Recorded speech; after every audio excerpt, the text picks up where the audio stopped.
Hello YouTube. In this video I'm going to be discussing martial arts. I've been teasing that very video for a very long time on the channel, and it's finally time for me to come out and discuss the parameters of programming that I believe to be essential for people who train for fighting, because as the title indicates, bodybuilders aren't fighters. So if you train purely like a bodybuilder, you are not going to become better at your given sport. But the methods that bodybuilders employ to get bigger can also be utilized by martial artists to actually boost their performance. So this is the topic of today's video. If you remember, I made a similar video about sports in general, and I'm going to follow the same concept, meaning that I'm going to split this video in two. This is part one, where I'm going to be discussing the actual ideas surrounding programming for fighting sports and for martial arts.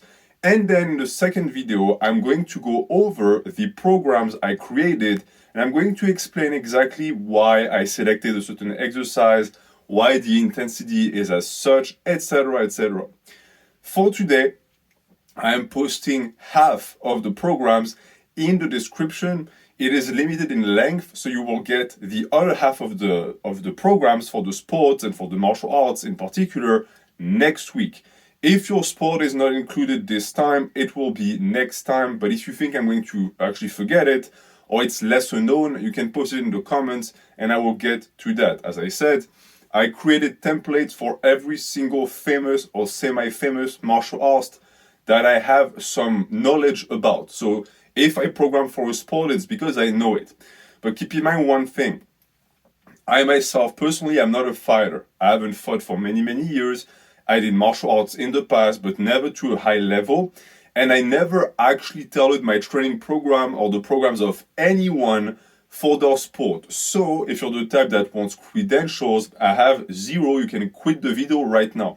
What I'm going to share is my own experience and opinion when it comes to making martial artists stronger, more endurant, and more lethal in general when it comes to the gym. So none of what I'm going to say today applies for actual fights. If you want to learn about how to be a better fighter in the cage, in the ring, wherever, you have to learn from someone who knows what they're talking about. I would recommend not taking advice from a lifter, a bodybuilder, or a powerlifter about how to be a better MMA fighter. They don't know. The only thing they can know if they apply themselves is how to make your muscles bigger, how to increase your strength so that it carries over to a potential ability to be better as a fighter. And for me, I'm mostly going to be focusing on that. So today I'm speaking to people who do martial arts and who also want to be able to train for aesthetics, and they want their training for aesthetics to carry over. I'm not going to give you things that are going to straightforward make you a better athlete, but because you're going to gain muscle mass and it's going to make you look better, I'm also going to make it work towards as much as specificity as I can actually put in the program. That is my goal with this video. So that's what we're going to be discussing today. I'm going to explain my methods when it comes to that. First off, fighting and lifting are opposites, meaning that they do complement one another, but if you believe that you're going to be a better fighter strictly because you lift, you are in a sense misguided. And I know that this is it's a myth, it's an idea that people have in their mind that if they just get bigger, they'll get better at fighting. That's not necessarily untrue, meaning that you will get stronger than the average person, so you will have a higher chance in a fight against an untrained opponent. But the amount of work you put in the gym to get bigger and stronger will amount to nothing in the face of someone who actually knows how to fight. Meaning that 10 years of training in the gym, faced with someone who trained boxing or, I don't know, jiu-jitsu for 2 years, will be rendered useless. The guy is going to run all over you. I guarantee you, you put me on a mat with a blue belt at jiu-jitsu, he's going to make me his bitch, even if I outweigh him by 50 pounds. And the more the person is advanced, the more brute force stops making sense, meaning that yes, you can overpower some people with just pure raw muscle alone, but someone who knows what they're doing is going to fuck you up. So if you're someone who wants to be better at fighting, guess what? You have to train fighting. What I'm going to present today is not a replacement for your fighting training, it's a complement. It's the reason why I made two types of templates. Just like with the sports one, I believe that there are two types of people that are going to follow athletic pursuits or fighting pursuits, and these are the purists and the hybrids.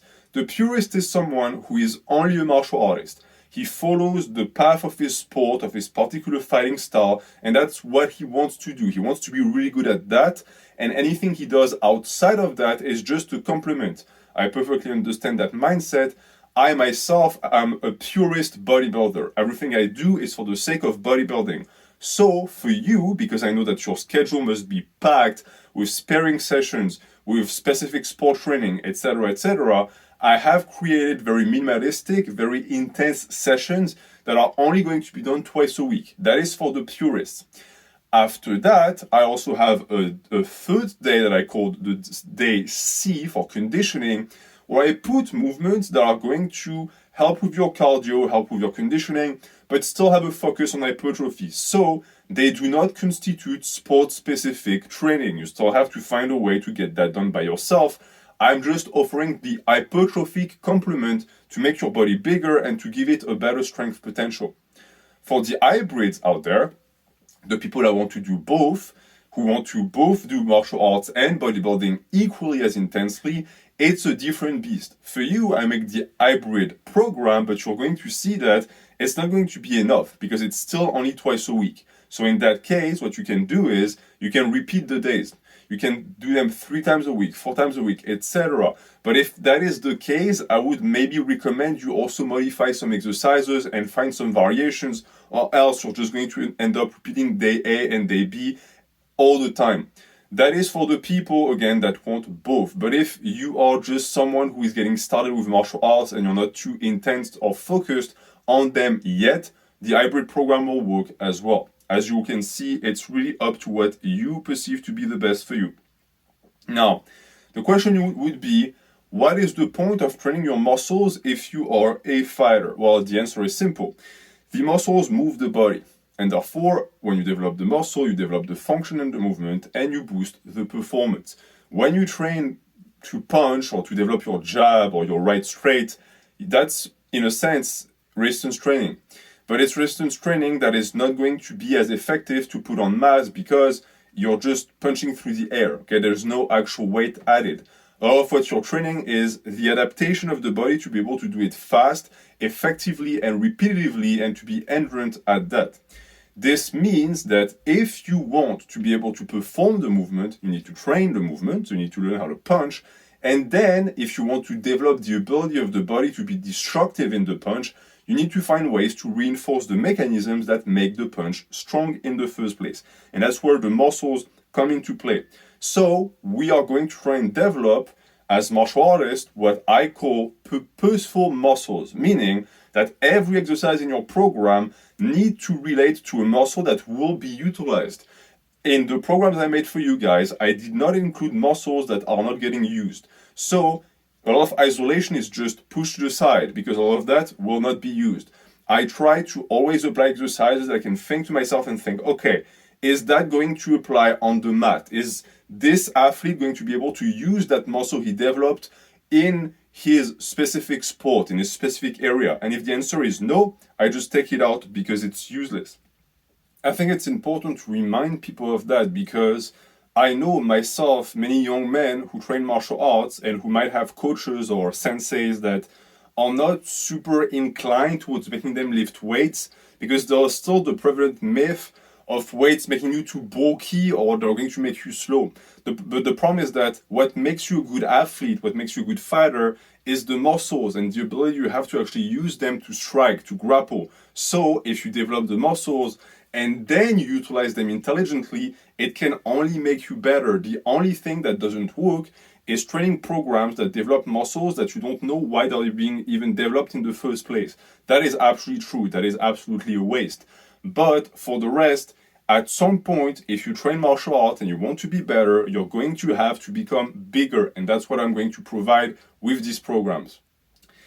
And that is going to lead also to the development of muscles in general, because I know that it's getting better for sports, but martial arts, because there's still a lot of tradition attached to them and a lot of honorable tradition, arguably, It's tough for resistance training, especially bodybuilding or powerlifting movements, to make their way into the programs of fighters. It's getting better, I'm not going to lie. Like, modern MMA is really big on strength training, but a lot of ancient quote-unquote martial arts like karate or judo, they're still struggling.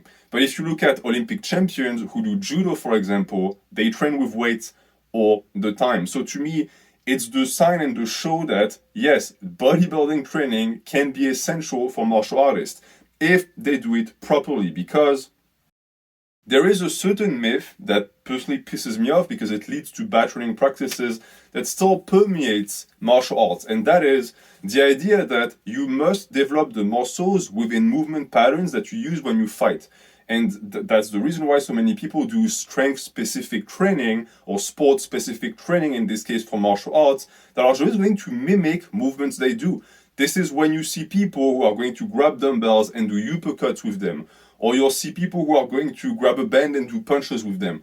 I'm not saying that this isn't good, but this is still very close to what you would do in a spar or when you shadow box. You just loaded the movement. What you want to do is to step outside of your comfort zone and apply movements that might not look like something that will be used in the ring, but that will actually build muscles that can be used in the ring. And that is essential. You will see in my programs that I include nothing that your coach would make you do on the mat. Why? Because your coach will already make you do that.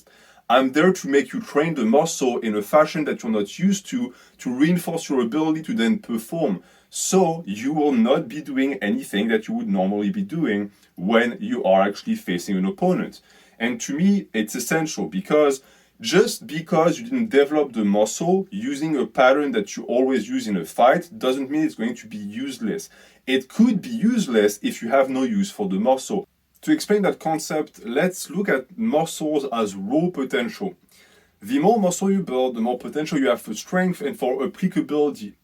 And the way you develop the muscle is going to have a certain level of degree of things to do with it. Meaning that it is true that a muscle that you're going to develop doing a curl is going to be especially good at performing curls. But it's not going to be limited to that. So specificity plays a role, but to a certain degree only. A muscle doesn't specialize to that extent. You can build the muscle with a lifting exercise and then use it in the ring. It's absolutely possible.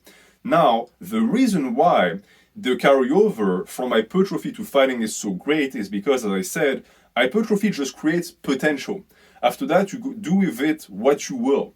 But the other way around doesn't work, because if you do it the other way around and you think, for example, okay, I'm going to fight or do some very sport-specific training for fighting and that will make me bigger, well, you're reverse engineering the entire thing. You're trying to go from the applicability and the application of the potential to the raw potential itself, and that way doesn't work at all, because it's an impossibility in a sense. It's conceptually impossible.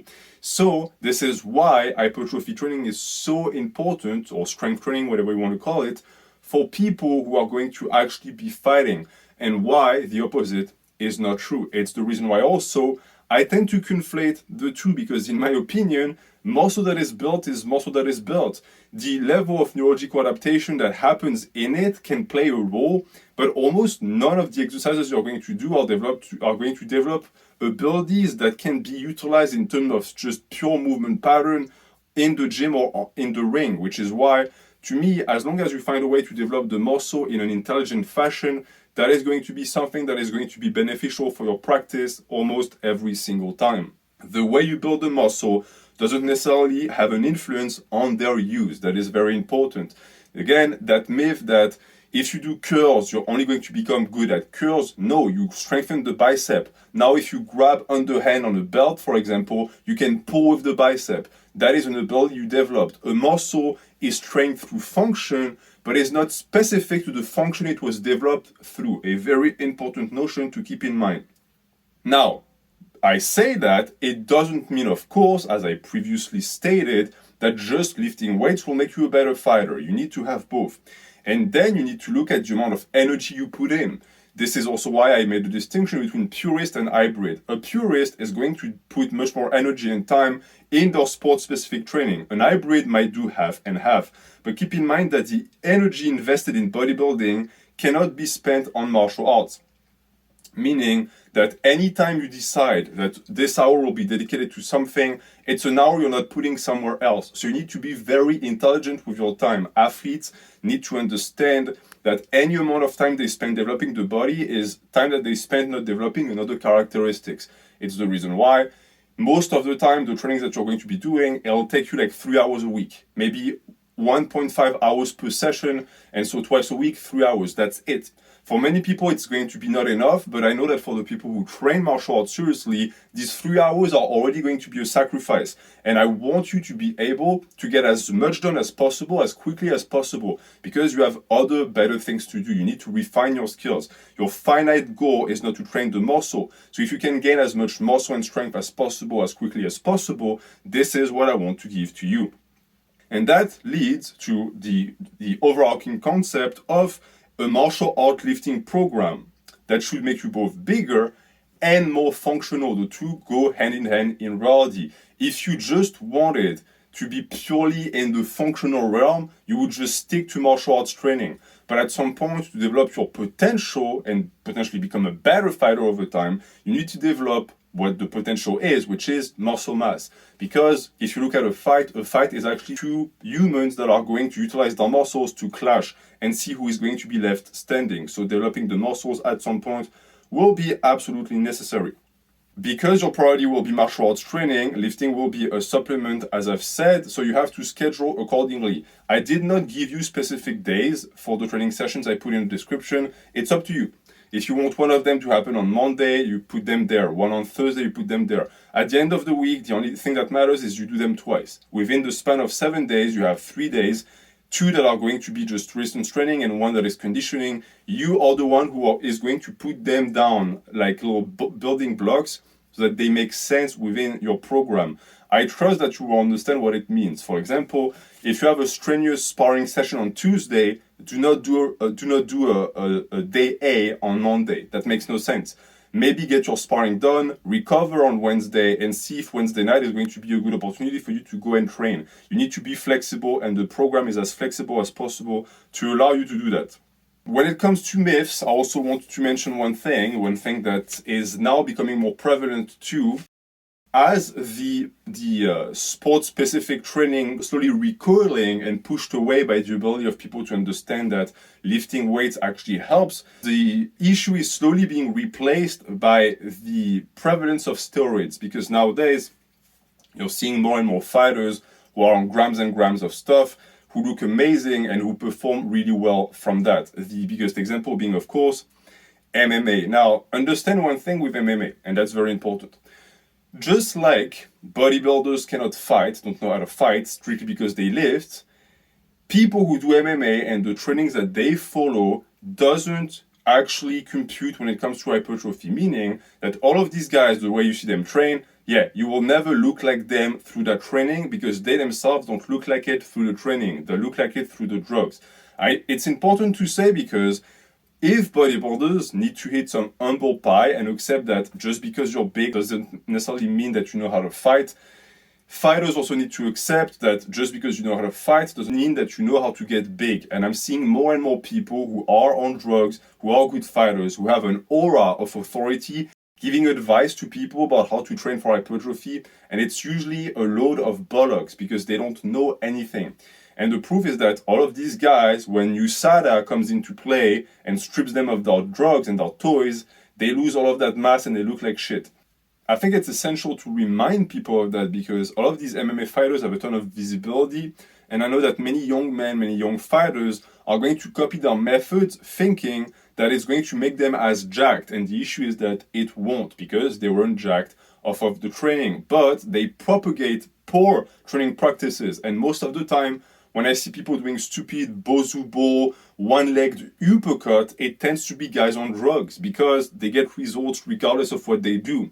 For you who is natural, if you want to develop a jacked physique, if you want to actually build lean mass to be utilized in the ring, in the cage, on the mat, you are going to have to follow a strict orthodox practice with exercises that are going to correlate with your sport, just like the ones I created for you. Nothing fancy, nothing that lasts 4 hours. Just straight down to the basics, break down muscle fiber, recover and coming the next time and doing the same thing for years and years. That is how you're going to develop your muscular potential to become a better fighter overall after years of patience, not through some magical training that is supposedly going to make you blow up when it actually won't. So be careful when you look at that type of sports. Do not think that training like them is going to result in any sort of relevant ability to become jacked. You can become jacked if you follow the type of just straight to the point programs I'm going to put in the description, but also understand that there's a choice to be made. Do you want to be really jacked in aesthetics, or do you want to be a good fighter? At some point you have to make a choice. You can't have both. The issue with steroids is that they sort of give you that power, because I've always said it, to me, roids and PEDs are injectable volume and tonnage. It's the equivalent of getting free training, in a sense. Your muscles just grow out of nothing. And so all of these MMA fighters, all of these people who take these PEDs, still train just as much for their martial arts, but they have the added benefit of muscle gains without having to put in any effort, or at least close to no effort at all. And that skews the perspective of people when it comes to actually developing their muscles. So understand that if you want size, you're going to have to put in the work. The training I'm going to put you through will make you bigger, but it's going to be a byproduct. I'm making you bigger to make you stronger and more effective in the ring, on the mat. It's not your main pursuit. If your main pursuit is to be big, you're not a fighter, you're a bodybuilder. It's perfectly fine, but you need to understand that you need to make a choice.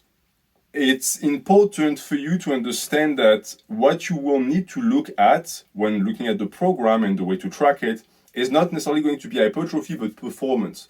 Because you're an athlete, okay? Athletes look at performance first and foremost, not at their physique. The progression aspect in terms of strength in the gym is going to be your number one priority, because the programs that I made for you are very intense with low volume. So what is going to push the tonnage forward is mostly going to be your ability to jump in weight, which means you're getting stronger. If you wanted a program that is going to prioritize more hypertrophy, again, this means that your priorities aren't straight yet. You are closer to a strength athlete than you are to a bodybuilder by a mile. So the programs I made, even though they're still there to make you bigger, are not as focused towards hypertrophy as they could be. But one thing that actually will be very beneficial for you with the way I program these is that you will find that I made them in a fashion that is going to save you time with supersets, but that also is going to be very challenging on your cardiovascular system, which is absolutely imperative for fighters. I believe that a fighter with no cardio is just a sitting duck. At some point, you're going to get smoked. So I focus mainly on the ability to be explosive, but also the muscular endurance of key muscles like the legs, the shoulders that need to be fresh throughout the fight, and of course, the lungs and the heart. These two need to be absolutely on point. You will see that next week when I detail the programs I created for you guys. I didn't play around, okay? The conditioning days that I put in the program are absolutely just draconian. They are going to make you suffer, but it's the point. It's short, sweet, intense, and as painful as I can possibly make them, because that's what a fight is. Most fights is short, intense burst of defense attack, the ability to reposition yourself and to never let your guard down. That is what these programs are going to replicate. So even on a psychological level, I try to make them as stressful as possible to force you to adapt to that new environment as fast as possible. Because that, I believe, does make you a better fighter. We still train the fighting skills and the hypertrophy independently. I'm still expecting you to put in the work with your fighting, and I want you to understand also that when you start with these programs, if you're the type of person that never actually followed a strength training program as a martial artist, you are going to start seeing some fatigue build up, and your ability to perform when it comes to your actual fighting training, your sparrings, etc., might degrade. If that is the case, do not hesitate to cut down on the training. The goal is not to burn you out. We need to get you to a point where you can do both during the same week. That also means that your work capacity will have to improve, but that takes time. So be patient when it comes to that. But we absolutely want to keep the two separated. It's the reason why Even though I have some knowledge when it comes to judo, for example, I did not make you do anything specific to train your sweeps or your throws or whatever in the program, because I truly want the two to be divorced. And it's very important, in my opinion, that people who give advice to fighters in particular make it very clear that we are there to help you develop a quality in particular. Mine is, again, as I said, the development of muscle mass. After that, what you do with the muscle mass is up to you. You need to know how to utilize it. And that is why the notion of carryover is so important. Because, as I said, bodybuilders cannot fight. And if you look at what it means and the thing that is implied behind the joke, of course, it goes back to what I said at the start, where many normies, people who don't know how to fight or who know nothing about fighting, will take one look at a big guy and think, oh, he's really good at fighting or he's going to be strong. Because they have no knowledge, they don't understand that martial arts is mostly skills. Brute force plays a role, of course, but it's not as important as many people come to believe. You can be an excellent fighter and not look like it.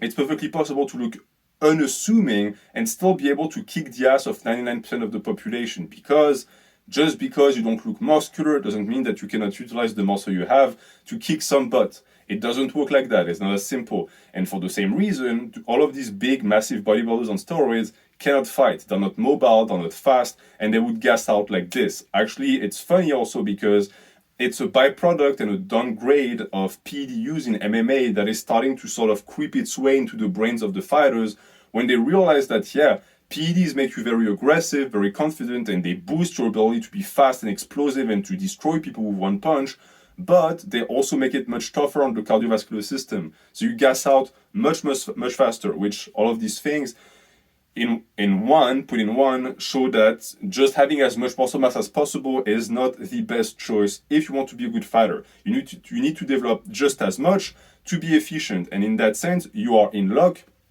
because muscle gain is not impossible, but it's something that takes work. So you're going to be able to get just as much as you actually need, because your hypertrophic training is going to carry over to fighting, because you're just building muscle. After that, how much muscle, how to utilize it, that is up to you. But I made sure that related to your sport in particular, the exercises you're going to do are going to build the type of muscle that you will be able to utilize. There's not going to be any waste involved, because any muscle on the frame of someone who fights that is not used is a burden. It's something that is going to pump blood, store oxygen, store energy, and it's actually not good. You actually don't want that. You want to stay as light as possible. Every pound of muscle on your frame needs to have its utility, and I'm making sure of that. And that is how I program for fighters. I program infrequent training sessions, intense days, and conditioning with a ton of supersets. That is the way I believe to be the most effective. I do not believe in putting an athlete in a room with weights for 4 hours at a time. That's what you're already going to be doing at camp. That's what you're going to be doing when you train for your sport. So if the training for the sport takes so much time, I cannot allow the lifting sessions to be long. You need to be in and out of the gym as quickly as possible. Hence, all of the supersets, it's not just for cardio, it's also to save you some time. Now, when it comes to the muscles that I'm going to focus on, it depends on the sport. So you'll see next week when I detail the actual catalog of programs I'm offering to you guys, that some sport I focus more on the back, some sports I'm going to focus more on the lower body, etc. But there are some imperatives that you cannot escape. For example, the neck. Every single program will have you train the neck. If you don't train your neck and you're a fighter, you're just asking for trouble. Now, the way I train the neck is, as I said, not sport specific. I'm not going to make you do some bridges or whatever. You're going to do the safest, cleanest, easiest way to develop the musculature of the neck, which is neck extensions, neck curls, side neck elevations, blah, blah, blah. You name it. The type of training I'm making you do is low impact, and I'm not trying to push you towards injury. The stupidest thing you can do as a martial artist is to get hurt in the gym. That I cannot accept that. You already put your body at risk when you fight. Why would you snap something in the gym? Which is why I highly recommend that you always keep 1 rep or 2 in reserve. There is no need to go 100% and grind ugly reps. Everything needs to be clean, smooth, and develop the muscles. That's all you're doing in the gym. You're not trying to build or break a record.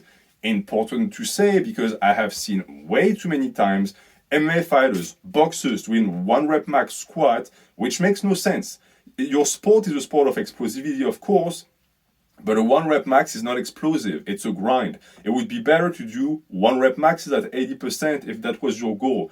On top of that, you need to be endurant. You need to develop endurant muscles that can explode at will. You will not build that with that type of rep range. You'll see that the rep ranges tend to be higher because, again, we're trying to build muscle. I'm putting you through the work, and higher rep ranges lower the risk of injury because the absolute intensity is lower. So that is also the way I think about it.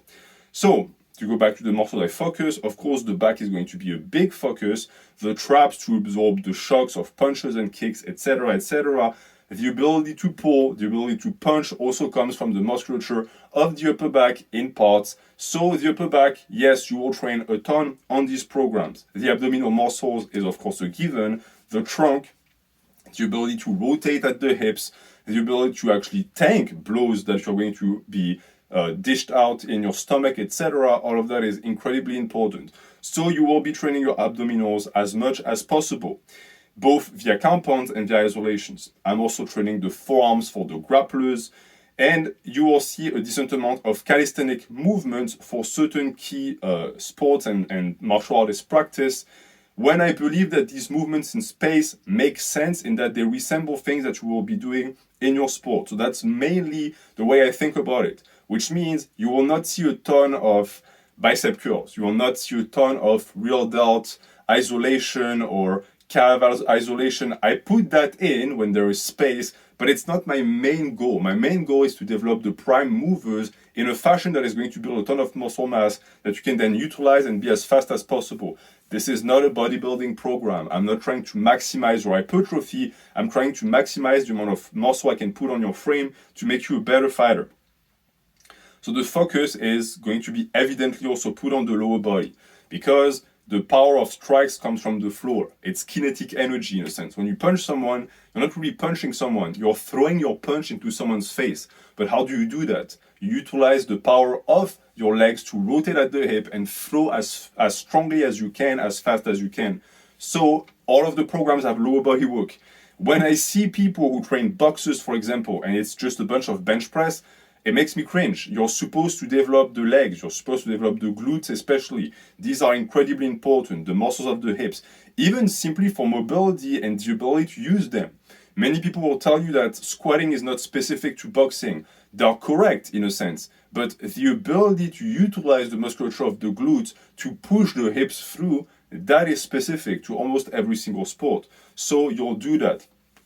And you will do the cardio on the conditioning day. Now, this is the part where it's going to depend on what you like. Maybe you're not going to want to do the conditioning days. It's fine, they're optional. I'm putting them there for if you're the type of person who is not certain yet what they want to do with conditioning, or your coach is not giving you that much and you want to do more for more cardio, you'll have that. If you're the type of person that gets antsy and you want to train more, but you understand that the amount of fatigue a third actual lifting session would put you through in the week would be debilitating, just do your conditioning. You can get it done in 35-40 minutes. It's going to tire you like a dog, but it's mostly going to be cardiovascular fatigue. Your legs are going to be tired, yes, but not as much as they would be if you actually did heavy squats, etc. So that is it's a safeguard I'm putting in the program to help you. And that is what I'm going to leave you with. That is mostly my practice when it comes to programming for martial arts. So I hope that I got the point across. I helped you understand that there is a clear distinction between bodybuilding and martial arts training, and that if you do not understand that distinction, you are going to end up just like someone who would do bench press and think it's going to make them stronger, then who gets on the street and who gets his ass beat up because he doesn't know how to fight. You are a fighter. Just lifting will not make you better, but it gives you the potential to make it, because, and that's the point I'm just going to reiterate because I don't know if I was clear, the carryover from lifting to fighting is much higher than fighting towards lifting, if that makes sense. So you are lucky in that aspect. If I started doing shadow boxing, that wouldn't help my size at all. But if you start doing some of the programs that I implemented and put in the description, it will make you a better puncher. It will make you a better fighter overall. So that is going to conclude this video. As I said, the follow-up to that video and the other half of the programs will be coming in next Thursday. If you are a fighter, Let me know what sport you are actually practicing. And if you have some things you want to add, if you disagree with me, if some of the programs you don't understand why I put certain things, you can ask me and I'll get back to you as soon as possible. Thank you for watching. Have a good day.